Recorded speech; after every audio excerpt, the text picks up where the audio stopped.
Hi guys, my name is Priyanshu and you are watching EncycloHub. In this video, we are discussing question number 17. Before starting this question, I want to share something. We are providing all the solution of this PDF of this code or any other coded 2 or any other courses.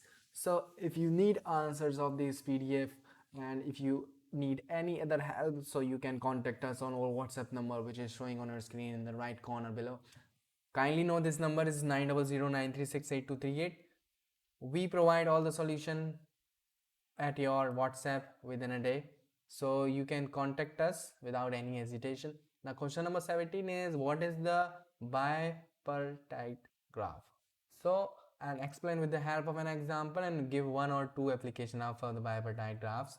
So in this one, if you need answer of this question, so you please contact us and talk to us without any charges. So and we provide all the solutions uh, regarding this. Thank you so much for watching this video. We will meet you soon in the next video.